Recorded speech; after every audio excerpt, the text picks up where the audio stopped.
Hey, what's up, y'all? It's your girl Molly Too Hot, and y'all know what time it is. It's Found Underground Fridays with all vibes podcast, baby. It's going down. We got issues in the building right now. You know what I'm saying? It's going down. Y'all, excuse me. I'm a little, hungover. Queens United. Shout out to all the queens. The show is a success. It went blissfully. Issues, go ahead and introduce yourself. Tell these people where you from and what you do. Yo, Issues, the artist. I make art. Okay. Nah, Okay. just you know what I mean, a little bit of everything, but primarily everybody know me from rocking the mics and tearing up them stages and making music and all that. So, but outside of that, man, it's just another form of artistic expression for me. It's all my journey has always been about artistic expression. That's just been the one that I've been able to make a name for myself, I guess. I So, love that. I yeah. love that.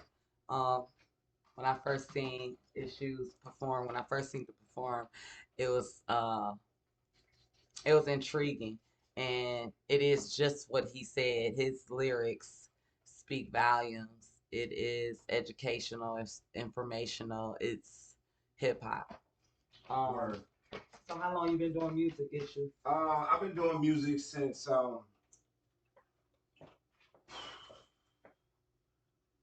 1998. Wow. 1998. Yeah. Wow, So real hip hop. I started writing around 1998. You know what I mean? Just local shit. Just doing little talent shows, little this stuff. Me and my homeboy was a group, was a duo here. No, it wasn't even 98. Now I think about it, 97. 97. Um, so we was just doing our little thing, you know what I'm saying? Little duo, whatever. And then I wound up getting crushed by my man in the freestyle in the battle. Okay. Which Who's motivated me crush? to get better. So then I moved back up to New Jersey around 98. Okay. And then I joined another group with my cousin and we was trying to get signed to Dark Child Records. Ronnie Jerkins. Ronnie Jerkins goes to my to go to the church with my family. Okay. So we got family ties with Ronnie Jerkins, whatever. So my cousin had an opportunity to work with Ronnie Jerkins. Mm-hmm. You know what I'm saying? Trying to form a duo that was like an offset of Capone and Noriega, who was doing something with Trap. Wow. If y'all don't know who Capone and Noriega is, y'all are not hip hop. I'm just saying. Right. So that was so he gave me a call like, yo, I'm up here, you know what I'm saying, trying to put together something with Ronnie. He went to this little duo. I rapped for him at the family reunion. That's how he found out that I could rap. He's older than me. He's my dad's youngest first cousin. So he's really my second cousin. He's like a couple years older. Yeah. So I ain't have nothing else going on. So I'm like, all right, fuck it, let's go. So I moved back up to New Jersey, and we started getting busy. And that opportunity didn't necessarily fall through, but I wound up touring with a group called Deadly Snakes. Okay. Who signed to Tommy Boy Records right before Tommy Boy folded. Okay. I got a chance to what else? Has had an opportunity to sign with the Wu-Tang Clan. Wu-Tang Clan ain't nothing to fuck with. Wu-Tang Clan ain't nothing to fuck with. Papa Wu, God rest his soul. Wow. For me and my cousin a deal based on us just going in the Wu studio and just getting busy. So a lot of different. I got a whole Forrest Gump of hip hop storyline that just interacts with so many different people. But so that was pre-issues. All of this is pre-issues. Pre-issues. This is all pre-issues. So who was pre-issues? First I was going by the Highlander. That was a duo that me and my man had here in Athens. Okay. And then when I was up north, I went by Anubis. Anubis. The jackal-headed Egyptian god of death. Okay. Right. Okay. So those are my other personas before Issues. So what became of Issues? What made you say, okay, this is it. This is permanent for me. When I was in the whole time that I've ever rapped, I've always been in a duo. Okay. Okay. I've never been solo. Okay. Right? So when me and my cousins group dissolved due to a lot of different reasons, some street related, mostly I had a daughter and we moved back down to Georgia because better place to raise me. Okay. Right. Close your eyes. And so for the first time, I'm solo, which was a very keep close. I'm sorry, you good. It's a very terrifying reality. You know what I mean? I didn't necessarily think that I didn't have the confidence to think that I could actually go solo. Okay. You know what I mean? Like that was a huge transition for me. Okay. So my wife, when I met her, she was in college, and she was pledging a sorority. Okay. And they put her on academic probation. Long story short, they put her on academic probation. And you know, when you're on academic probation, you can't talk to your significant other and all that shit. I was always like, fuck that. I didn't respect them. I didn't respect the fraternity they was linked with. I thought they were some suckers. I didn't, you know what I'm saying? So I was always causing problems for her. So her line name was Ishues. Ishues. Because she was always having problems. Oh my God. Now, what a story. All right, so that was her line name. Her line name was Ishues because she was always getting in trouble, getting extra haze and all this other shit because I didn't give a fuck about their rules and all that other shit, right? So when she Shout out to Wifey. Shout out to Wifey. That was her line name. Her line name was Issues, right? So I'm here. I left her in New Jersey, and I'm here in Georgia, and I'm you know what I'm saying, I'm at my manager's house. Shout out to Fort Knox. Okay. And I'm like trying to figure out like you know, I'm writing down all these different name combinations and you know what I mean, like what I want my name to be and all this other shit. And I just kept like, what do I want to be about? What do I want to talk about? You know what I'm saying? Because up to this point, it was either battle shit or street shit. Okay. When I was in Jersey, I was running wild. So all my content was street shit. You know what I'm saying? Not just that, but that's what the game was demanding. That's what was hot. That was the ticket. You know what I mean? Y'all hear this so it was all street shit. All street shit. You know what I mean? So like, but now I got a daughter. You know what I'm saying? She's a baby, but you know, do I really want her to grow up listening to me give her advice on how to be a fucking criminal? Like, is that really what I want? You know what I'm saying? So I mean, I had a lot of, you know, soul searching and different things, man. And I just decided like I want to be more the MC that inspired me was always KRS-One. Anyway, okay. You know what I mean?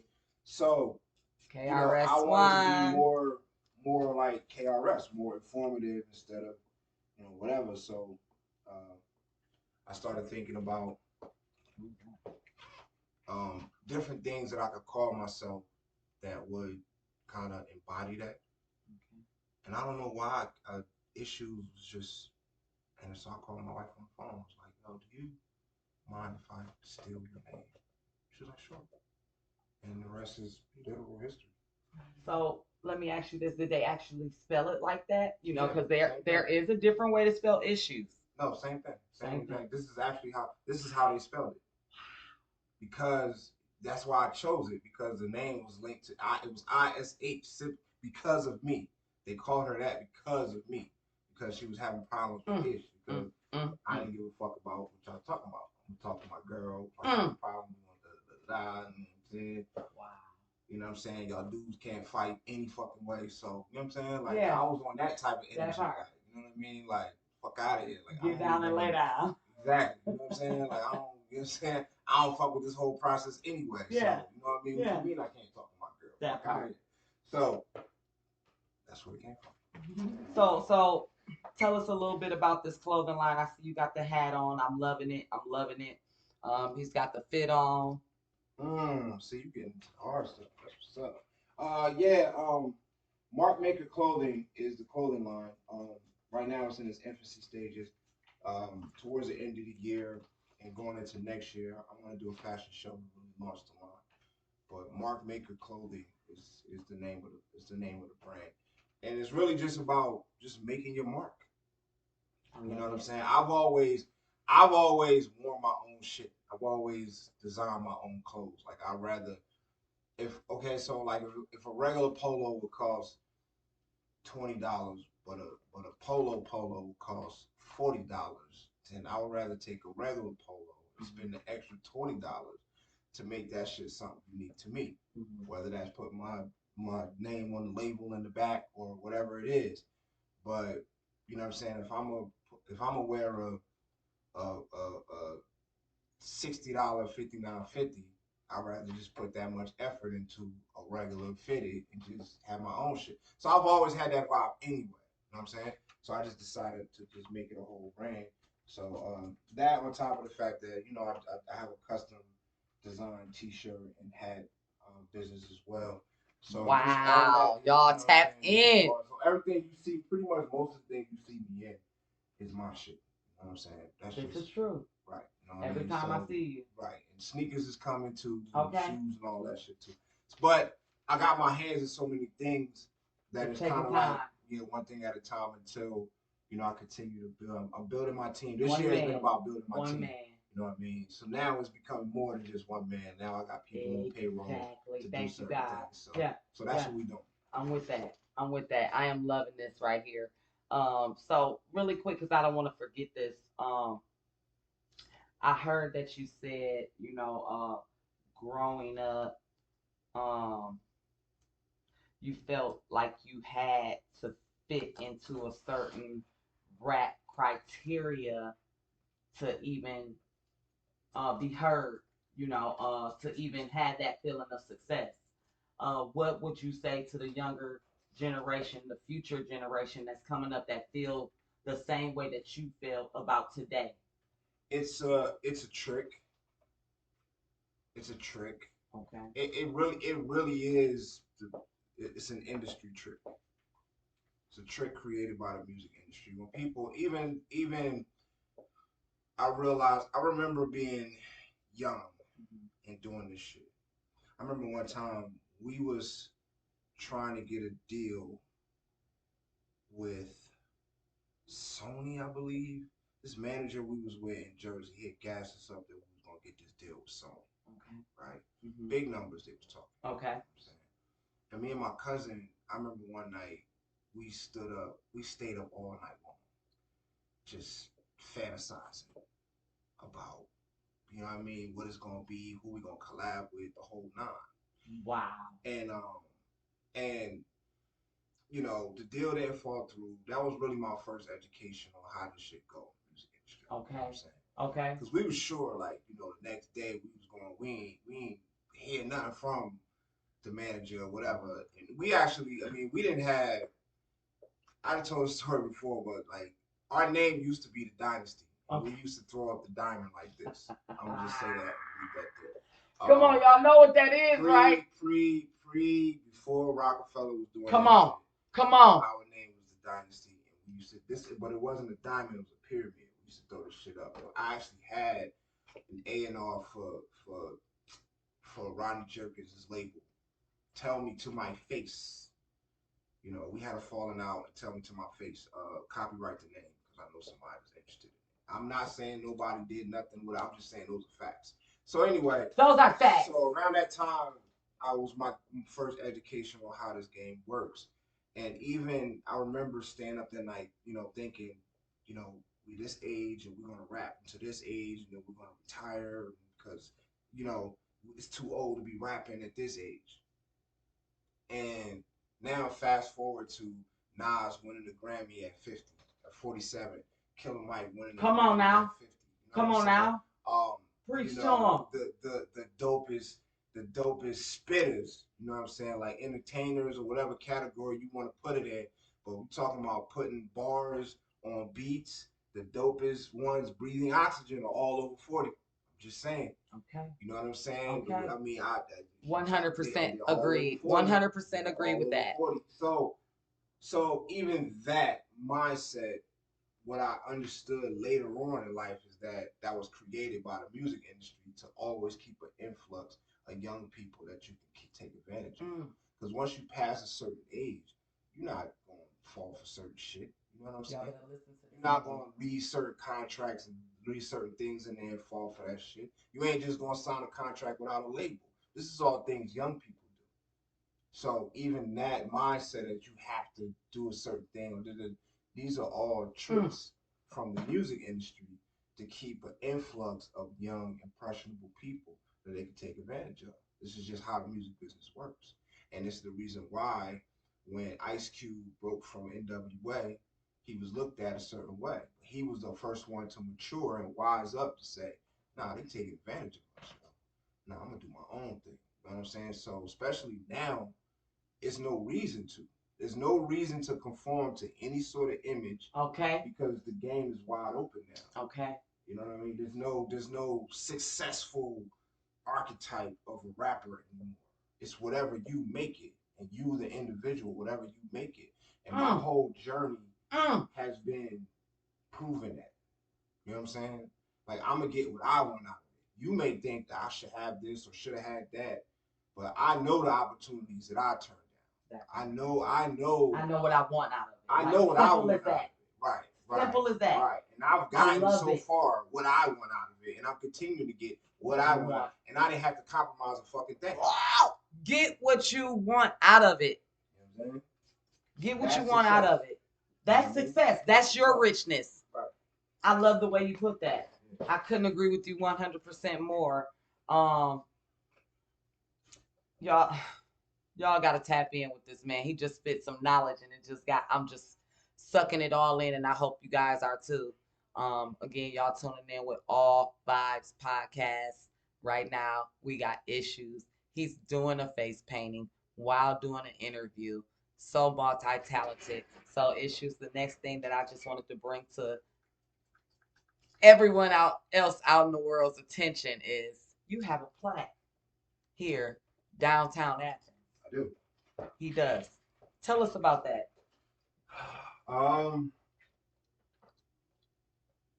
Okay, so 2009, I decided that I was going to quit rap altogether. Fuck this shit, it's too stressful. Can't deal with it, having too much problems with the people around me. I'm not, the game is going here. I don't want to go there with it, so I need to focus more on just being a father. Start teaching my son how to play ball, because up to that point, my kids were all, I spent most of my time, chasing the bag. You know what I'm saying? So I hadn't really spent a lot of time at the crib, you know what I'm saying, noticing what my kids are into, what they want to be, right? So around this time, I decided that's what I want to be. When I said I'm done with it, I was actually done. Like I had no intentions of coming back to music. Wow. In 2009. Right. After coming back to Africa. I was in Africa. Actually, I was about to sign a big deal. I started having problems at the crib. I left the deal on the table. So the deal was going to keep me out there for another 2 years. Okay. I left the deal on the table and came home and decided I'm done. You know what I'm saying? This man has been to Africa. I'm satisfied with what I've accomplished, whether anyone knows what that is or not. You know what I'm saying? And one of the major ones was at the time when I performed at the Miss Zimbabwe beauty pageant. I'm not sure if that's changed since then, but I was the first American hip hop artist to perform in a major show in the country of Zimbabwe. Wow! Like, I was in the hood. Zimbabwe. I was in the hood in Zimbabwe. I was in the hood. I was in Zimbabwe in the hood, in my pajamas, chilling. Come on. You know what I mean? Like I had the elders pull me to the side, like, "What are you doing?" And I'm like, "Yo, I'm here to." Perform at the Miss Zimbabwe beauty pageant. They said, "Nah, I'm not talking about what you're doing in the country. What are you doing in this neighborhood? No one comes. No one from the States have ever just been chilling, posted up in the hood all day, like you belong here. Having little kids running, bring me bags of weed and put in my pockets and shit. Cause I went out there for some bud initially. You know what I mean?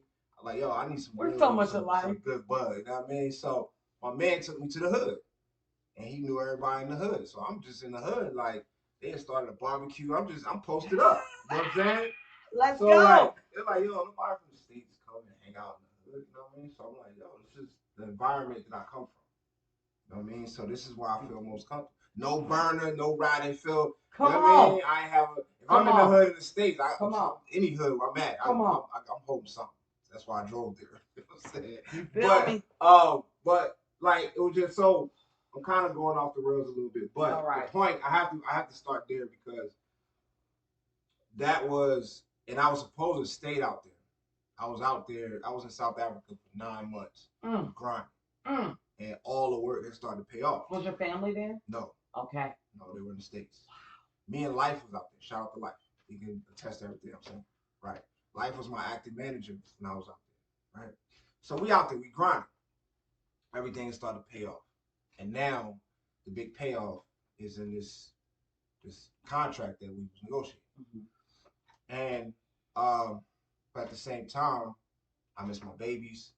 And because of just the whole pursuit, I'm having problems. Shit might break up. Yes. Shit might, you know what I'm saying? Yes. This might sink the ship. Yes. That type of vibe. So I remember sitting at the table, and I remember my man, shout out to Edwin Winsey, rest in peace. You know, he was like, look, he had the bread, he had the contract. We can either take this bread and we can send it to your people and sign this contract, we could get to work. Or you can take this bread, you can go home. But I have a feeling if you go home, you're not gonna come back. And thought about it, I went home. You know what I'm saying? And I went home with the satisfaction of I got what I wanted out of it. You know what I mean? Again. I did this, I did that. I went to Europe. I performed in Africa. I went to Africa twice. Come on, man. First hip hop artist to perform in Zimbabwe. Been around the world and now, yeah. So I'm like, yo, I'm good. You know what I'm saying? Like, I'm done. And then after I got back, maybe from 2009 to about 2015, 16, I started back doing social work. Okay. And I'm dealing with hard heads and knuckleheads, and I started to go back to what I knew that I know that what I know for sure reaches the kids. My music. So I started going in the studio, making songs about shit that I wanted to talk to them about. Okay. That was the sole purpose.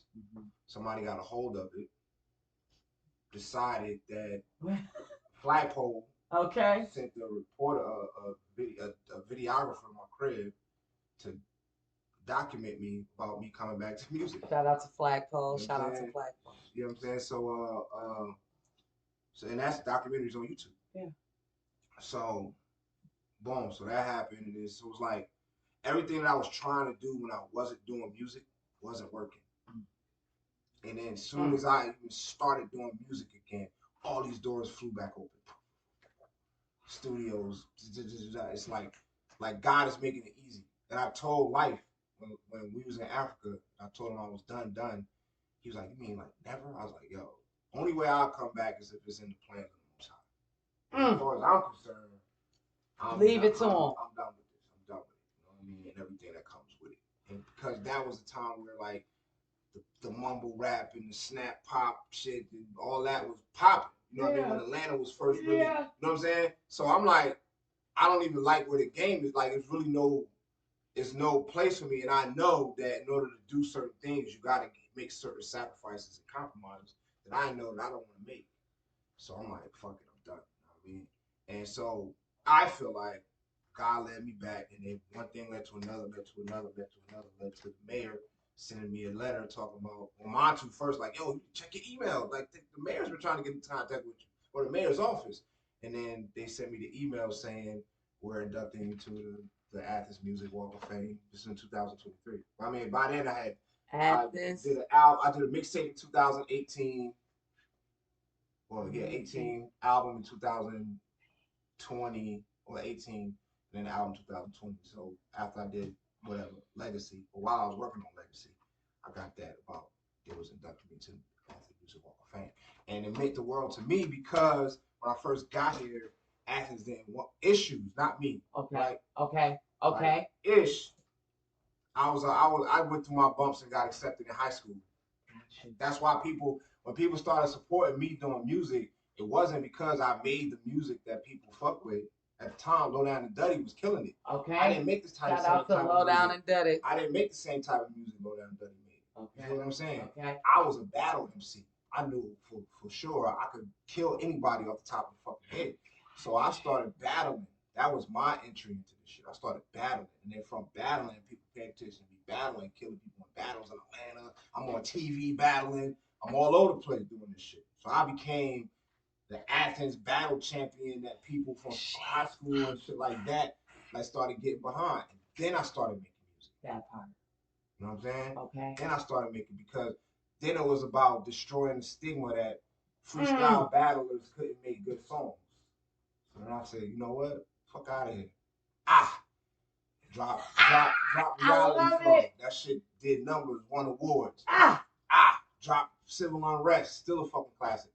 So then y'all better tap in. Right. So then that's when everybody started fucking with me because, you know, but when I started making music, I didn't necessarily make music for nobody but myself. So my locals respected my music, but I didn't make local music. If that makes sense. You see what I'm saying? Makes perfectly great sense. Okay, boom. So, and then downtown wasn't fucking with rap at all. We don't want this shit down here. Okay. But I was still going to battle of the bands and shit like that, even though I ain't have a band. You hear this shit? I'm gonna cram this shit down your throat. And then I hooked up with Athens. Gave up on music. Right. Came back full of fucking throttle. Right. So that's what it meant for me is that they didn't want me here. Okay.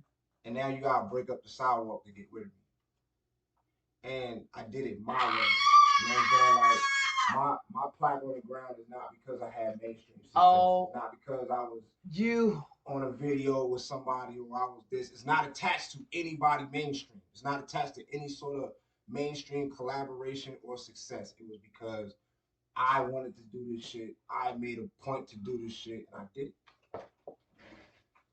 Y'all, it is a blessing. I moved here in 2016, so it's a blessing to see somebody and think you know them, that you know the greatest of them, and it's more greatness that they need to share with you. And that's kind of why I'm happy to do this interview, because I know when he delivered this, I've seen, you know, we performed together multiple times, you know, in multiple different places, and his performance and the way that he delivers these lyrics to the crowd, it is mind-boggling. It's hypnotizing almost, because it gives you this picture of what he walked through, what you're seeing through his eyes, you know. And now that he's explaining it to me, I hear him saying, I gotta get what the fuck I came to get out of this, no matter what it is. And guess what? You gotta break up the fucking sidewalk to get rid of him. Yep. You gotta break up the sidewalk to get rid of him. You know, he tore down the pavement and rebuilt it. You know, he put a stamp on it. It's a big deal to have that accomplishment. That you stood alone while having support. You know, standing alone is not an easy task. And like he said, when you come from being in a group to going dolo, it's a whole different ball game. Everything is different. The pressure is on you. It's on you. And to any artist that's thinking about giving up, it's okay. It's not giving up. It's taking a break. That brings me to my next question for you. Do you believe that growth is the separation of most relationships and most groups. Yes, 100%. That's what usually breaks up most groups. Mm. Is one. Wow. Right. Because like even I look at both of my groups. Shout out to both of them. No disrespect. Just Period. speaking facts. Um, my first group, my man E, he was really the one who he taught me how to write bars. He taught me how to count bars. Okay. Um, you know, and he in a sense kind of taught me how to rap. I did poetry. I did a little bit of rap. I always had an uncanny ability to remember songs. Come on. You know what I'm saying? So he kind of gave me my beginning foundation of rap. But then I started recording. You know what I'm saying? I remember one major point of contention we had. I recorded a song with DJ Danger Mouse. Shout out to DJ Danger Mouse. Wow. Before he was even Danger Mouse, he was just Brian Burton. We played ball together. Do y'all hear this shit? This shit is fucking history. Me and him, we was in a group, but I was, shout out to him, no disrespect to say, you know, I'm speaking facts. Yeah. I was the hungrier one. You know what I'm saying? So when the opportunity came to work with Danger Mouse, I can't remember how it ended up just me being me going, but it ended up just being me going. He wasn't known, nobody. He was just really just got his little DJ equipment and he was just trying to be a producer. He hadn't even called himself Danger Mouse at this point. You know what I'm saying? Wow. So we recorded my first ever recorded song, which was supposed to have been our recorded song. I think he couldn't get off of work or they called off of work or some shit like that. Okay. He worked at McLean at the time. I think it was something like that. Okay. Whatever it was, it really just came down to the fact that I was hungry. Because me, I'm calling off of work. You know what I'm saying? Ain't nothing stopping you. You came to get what you need out of this. Right. You know what I mean? So it was something like that. I can't remember what it was. But I remember that was the first time we kind of like, you know, it was a little problems because of that. Because I was really proud of that shit. You know what I'm saying? Besides the fact that I didn't know that he was going to turn into fucking Danger Mouse. I ain't know shit about that. You know what I'm saying? I was just proud of the fact that this is my first cassette tape that I could put in and listen to me on it rhyming. You know what I'm saying? Outside of just some, you know, recording on a machine and recording it on a tape. You know what I mean? This is an actual studio recording of a song that I did. It was the first song I ever did. And ironically, it was the first song he ever did. Danger Mouse. First song he ever recorded. First song he ever produced and recorded was an Ishues song. Period. Point blank. That shit is history. To the gods of music. That shit is history. It is fucking history. The Grammy Award winning DJ. I remember when. I remember. Yeah. Yeah. First song he ever recorded was an Issues song. But I wasn't Issues at the time. I was the Highland. Totally different. Right. I got you. So I started not necessarily from a talent standpoint, but I started to grow, which opened up the opportunity for me to go. And I went to New Jersey, then I became a Nubis, me and my cousin, and we was killing it. And even though my cousin taught me how to freestyle. Okay. My cousin created the freestyle beast. Okay. You know what I'm saying? Like, I'll give it to anybody off the top of the head. Shout out to cousin. He created that.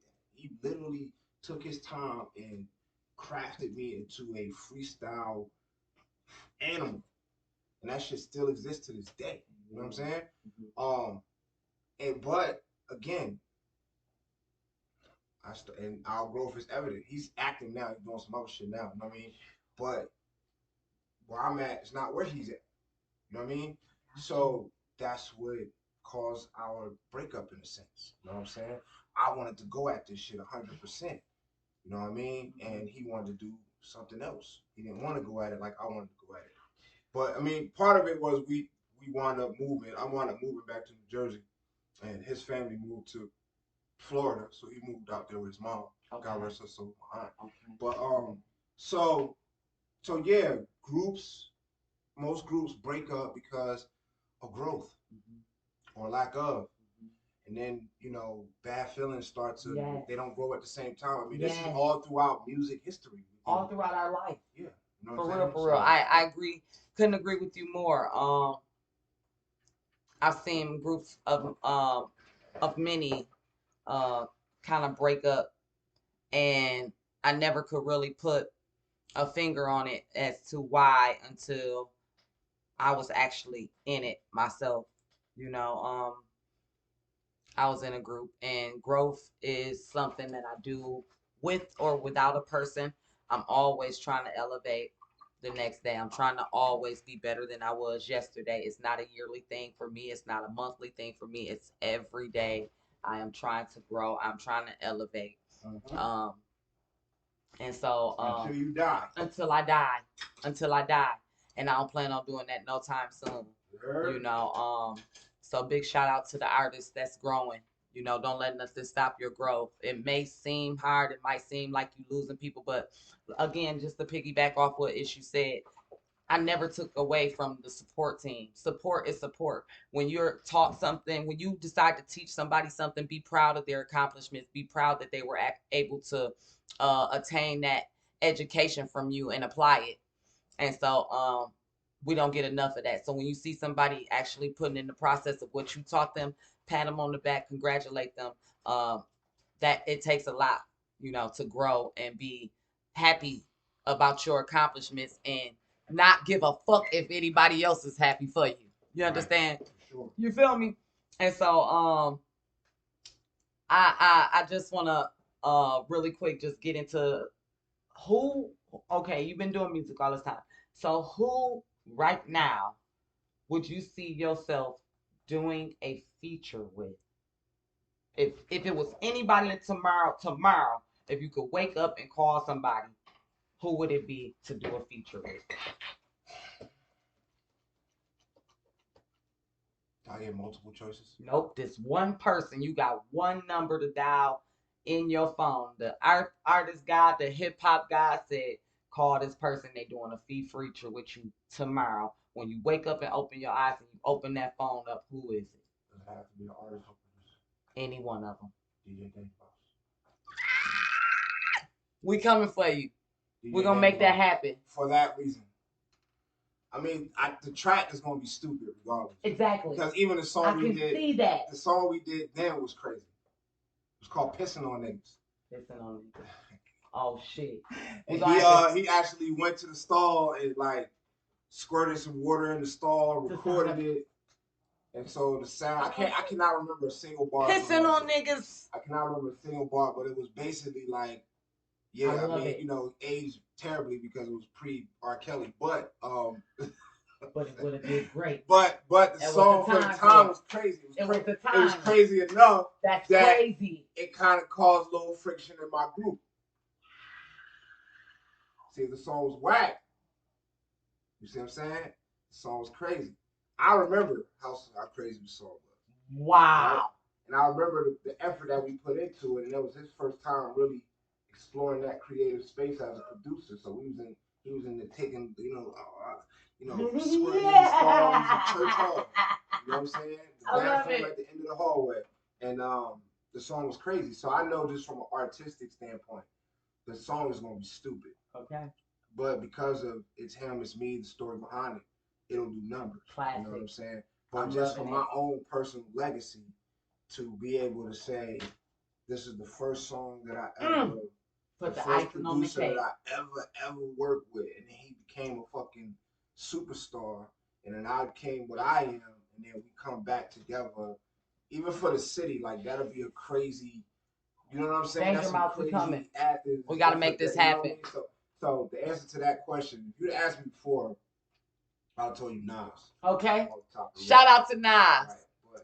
One of the realest. Danger Mouse, that's a producer, so I get to have that whole space to my the creation. The selfish artist that I am. You know what I'm saying? Sometimes, you know what I mean? I might not want to share that space with Nas. The result of it would be more beneficial. Now, Nas got on that shit, that'd be crazy too. You know what I'm saying? Shout out to Nas. That'll be both of them in one shot. I love Nas. But if there's anybody, because I collaborated with KRS-One before. Okay. I'm on a couple songs with KRS-One. Got you. So yeah, Danger Mouse. What's What's one of the wackest artists that you hear playing right Little Nas X. now? Totally agree with that. But that motherfucker got a fan base out of this motherfucking world. So again, I asked most of my artists that I interview this question. Do you feel like popularity is the new currency? For sure. Okay. Okay. That was real fast. A lot of people had to think about that. And I'm glad that you didn't have to think on that because, of course, you've been through way more than any other artist that I know here in Athens. As far as like traveling, you just don't have Athens under your belt. You've been places. You just don't have you Dolo under your belt. You dealt with other rappers. You dealt with other artists. You've done features. You've been in the booth. You dealt with other DJs. Dealt with other promoters. Dealt with other engineers. That gives you a sensibility of what is happening today. And I love it. I love it. Anything you want to say piggyback on that as far as like let the people know if you experience that, how you know that, or first of all, I remember when I first got off tour with KRS. When I was on tour with KRS, that was a blessing because he was like this larger than life figure that I was able to see that part and then see the man. You had this larger than life KRS-One figure who him and Ishues didn't get along at all. Okay. KRS-One and Ishues did not get along, period. Because I am who I am. We actually like it was a couple situations that almost got ugly. To the point where the last physical time I saw him was the first ever time I ever seen him smoke weed. Never even knew he smoked until because of the friction that we had. He Busy B, shout out to Busy B. Busy B, Grandmaster Caz.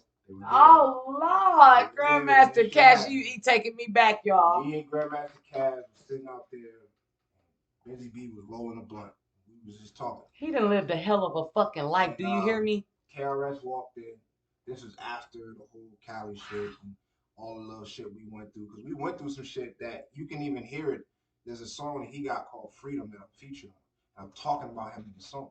You know what I'm saying? The verse that I'm saying, I'm speaking to him because we had some issues on, no pun intended, him labeling me or putting me into a certain category that actually turned into something that is a whole story by itself. Wow, we have to get another interview for that. I want to know now. KRS-One and Ishues didn't get along. Okay. Because KRS-One is an arrogant motherfucker. Okay. Everyone knows this. In fact, when I met him, it gave credence to a line that Cannabis said, as arrogant as KRS did. Shout out to Cannabis. Right? He said that in a line that I didn't understand until years later. I'm on tour with this motherfucker and realized he is arrogant as shit. You know what I'm saying?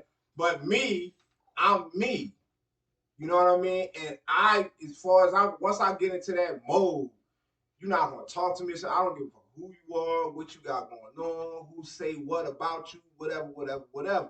We can burn this whole thing down behind some disrespect or you saying something the wrong way or like every, and that's always been me. Everyone who knows me knows that. You know what I'm saying? Like I'm super respectful until that shit changes, and then I become something that once it happens, like what the fuck just happened?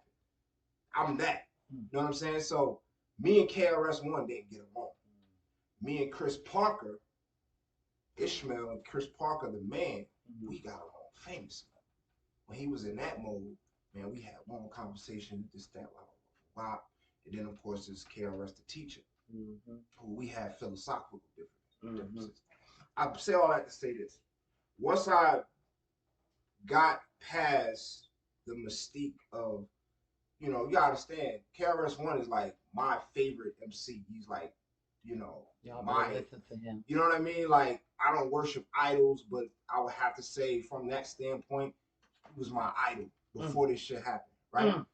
So when I got a chance to humanize him, and not just him, while I was on tour with him, because he is who he is, he attracted all of these celebrities, and I didn't share stages with Wyclef Jean, Cool G Rap, and all these people who I respected.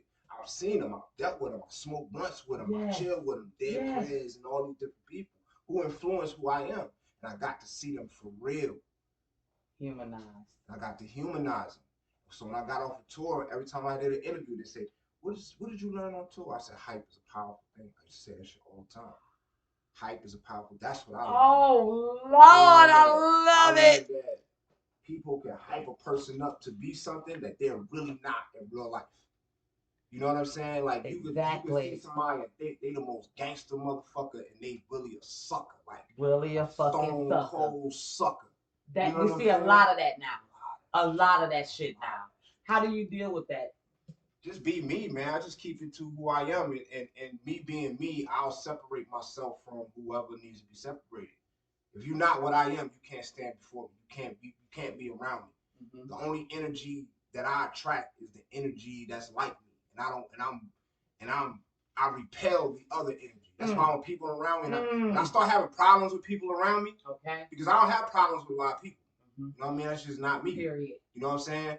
But when I do, it's because the energies is something is not aligning, and because you got some sort of fraudulent or some sort of toxic energy, and it's always going to show itself. So that's how I deal with it. Fraudulent or toxic energy is not welcome here. Yeah, I don't even put no, you know what I mean, like try to do anything consciously to deal with it. Throughout my life, it's always been, it'll take care of itself. A repellent that's automatic. Right. A repellent that don't have to be sprayed or be heard.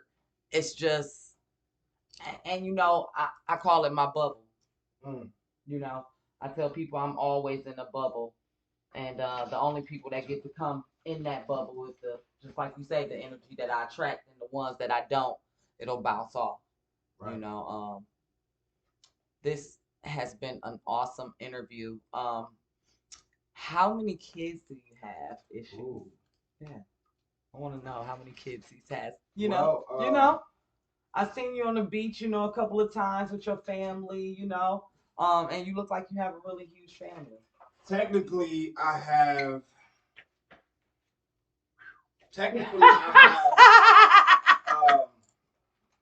5 children, but I have 6 children because my 7 technically, because my son and my daughter are married. Okay. Period. So they're, my son's wife is my daughter.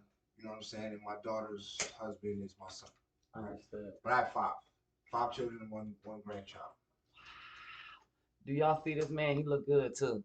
You look good. You aging very well. Tell that to my lower back. Oh Lord. He said the lower back is not having it.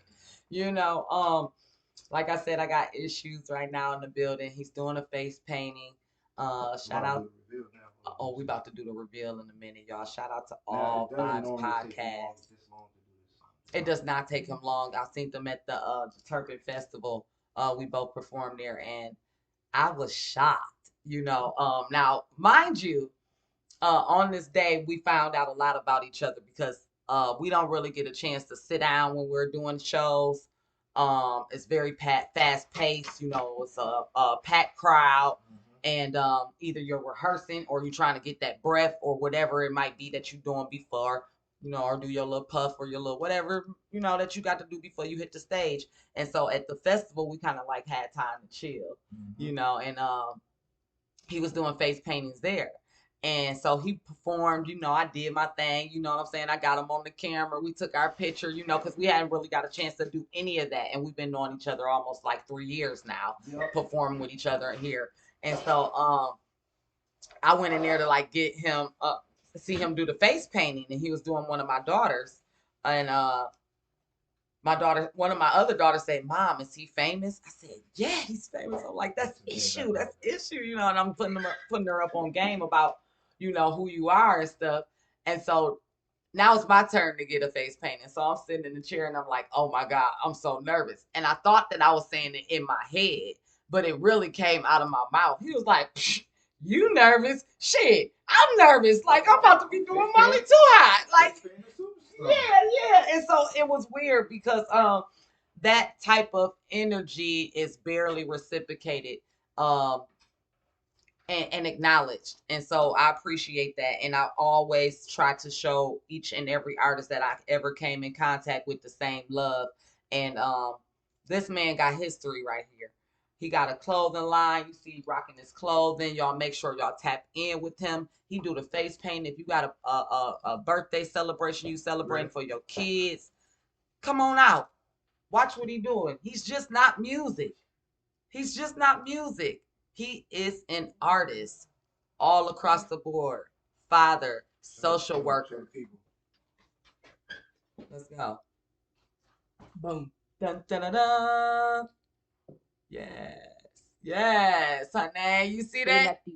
You feel? Look at that detail. You know, it's so very beautiful. Oh, let me see that far. Yes, yes, yes. You know, you gotta have that artwork. You feel me? Facts. Where's my phone? Yeah, it's on the charger over there. See it right there on that purple sheet. Yeah, that was a good one. Yeah, but I mean, I did take my time on this. Yeah, you did. Everything you do is good. Everyone I've seen you do, it's really awesome. Y'all make sure y'all tap in. Ishues, make sure you tell them where they can find you at again. Facebook, Ishues Cuthbertson, ISHUES. So Instagram, Ishues DA_artist. That's also my YouTube channel. I put a lot of boxing content, commentary, hip hop content, commentary on that.